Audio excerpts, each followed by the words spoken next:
Hello everyone, welcome back to my channel. तो हमारा आज का टॉपिक है इंडिपेंडेंट जुडिशरी, जो कि फिफ्थ फीचर है हमारे इंडियन कॉन्स्टिट्यूशन का। तो चलिए स्टार्ट करते हैं। The judiciary in India is independent, meaning it functions without interference from the executive और legislative branches of government. This independence ensures the fair administration of justice and the protection of citizen rights. तो independent judiciary का मतलब है कि हमारी judiciary system यानी court, centre और state government, ये सब अलग है। इसका काम है लॉ को इंटरप्रेट करना और जस्टिस देना बिना किसी के इन्फ्लुएंस के। जुडिशरी का प्राइमरी रोल है डिस्प्यूट को सॉल्व करना, यानी अगर कभी सेंटर में या स्टेट या दोनों स्टेट्स के बीच में कोई भी डिसएग्रीमेंट होती है तो जुडिशरी उनका फैसला खुद करती है बिना किसी के इंटरफेरेंस के या बिना किसी के इन्फ्लुएंस के। आगे हम पढ़ेंगे की features of the independent judiciary. सबसे पहले है separation of powers. The judiciary functions independently from the executive and legislature. This ensures no interference in judicial decision. तो इसका मतलब है कि जुडिशरी जो है वो एग्जीक्यूटिव और लेजिस्लेचर से अलग है। इस सेपरेशन से जुडिशरी को पॉलिटिकल इन्फ्लुएंस से बचाया जा सकता है। ठीक है। नेक्स्ट हम पढ़ेंगे supreme court as the highest authority. The supreme court of India is the highest judicial body and the final court of appeal. तो सबसे पहले सुप्रीम कोर्ट को हाईएस्ट अथॉरिटी माना जाता है जुडिशरी में। ये कंट्री का सबसे बड़ा कोर्ट है. It is responsible for interpreting the constitution, resolving disputes between the center and the state and safeguarding fundamental rights. तो इसका जो भी फाइनल डिसीजन होता है वो सबके लिए बाइंडिंग होता है और ये रिस्पॉन्सिबल है हमारे फंडामेंटल राइट्स को सेफ गार्ड करने के लिए, और जो भी डिस्प्यूट्स होते हैं सेंटर और स्टेट के बीच में उसको भी रिजॉल्व करता है. नेक्स्ट है security of tenure. Judges of the Supreme Court and High Court are appointed for fixed term and cannot be easily removed. Removal is only possible through a rigorous process of impeachment by Parliament. तो जजेस को अपने में ही security होती है, मतलब उनको बिना किसी वैलिड रीज़न के नहीं हटाया जा सकता. ये उन्हें प्रेशर से फ्री करता है और उन्हें अपने डिसीजन पर खुद काम करने का मौका देता है. ठीक है.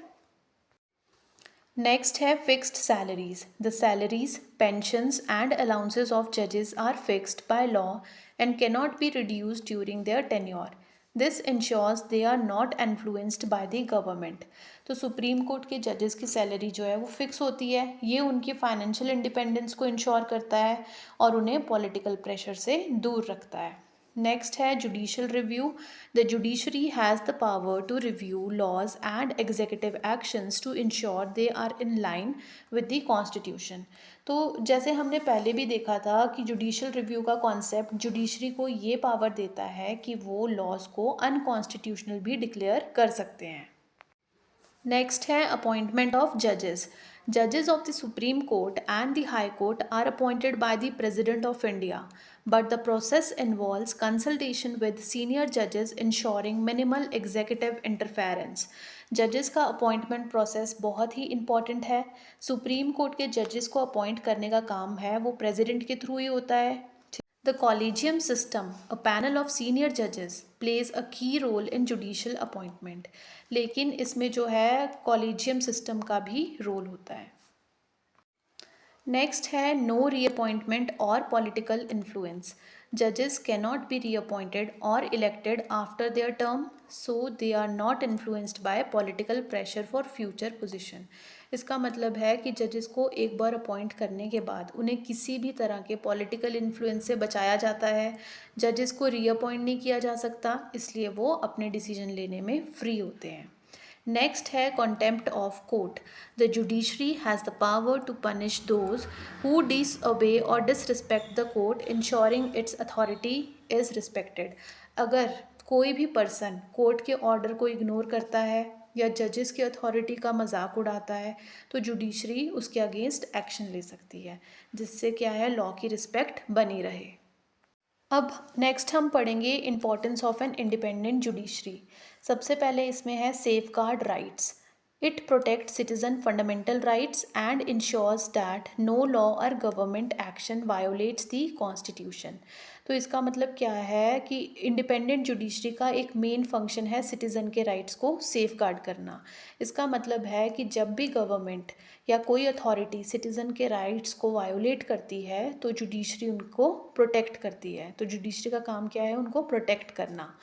नेक्स्ट है checks and balances, act as a checks on the executive and legislative branches preventing misuse of power. इसका मतलब है जुडिशरी जो है वो एग्जीक्यूटिव और लेजिस्लेटिव ब्रांचेस के काम को मॉनिटर करती है ताकि कोई भी ब्रांच पावर का मिसयूज ना कर सके। ठीक है।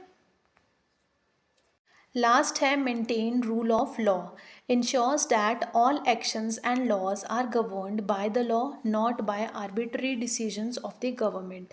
अब रूल ऑफ लॉ का मतलब है कि लॉ जो है वो सबके लिए बराबर है और हर किसी को लॉ की रिस्पेक्ट करनी चाहिए। इंडिपेंडेंट जुडिशरी इसको इन्फोर्स करने में हेल्प करती है। ठीक है।